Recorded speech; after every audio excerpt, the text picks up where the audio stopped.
So I've been using Things 3 again for a few months, and I've been really liking it in so many ways, specifically in the automation realm, because it is just better than TickTick in that realm. TickTick is lacking some of the automation features I'd want to see. You can't automate everything from iOS, so kind of what's the point? And then it's just missing features on macOS. Like it literally just doesn't have stuff.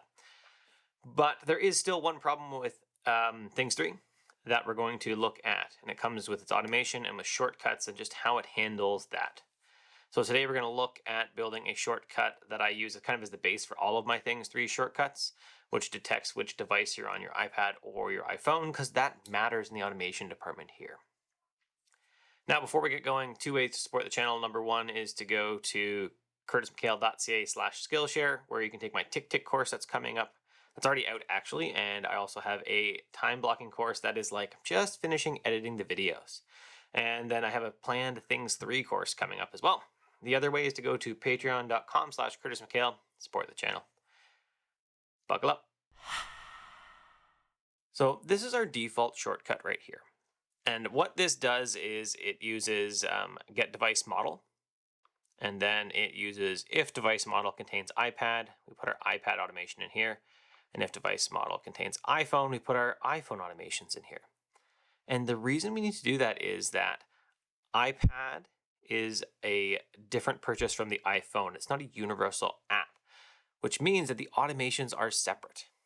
Let's go into Things 3 and look at my end of the day.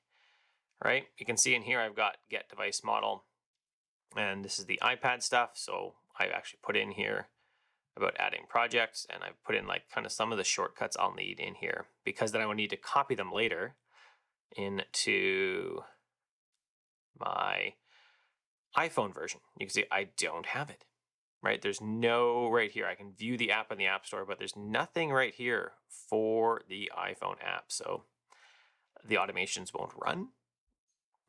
If I only had this running an iPad version, if I didn't have that switch conditional to say, if it's an iPad, run these, if it's an iPhone, run these, then this wouldn't work. So I have to duplicate my effort, which is silly. I'm not opposed to the price that you got to pay for Things 3 in any fashion, but the extra work here seems silly.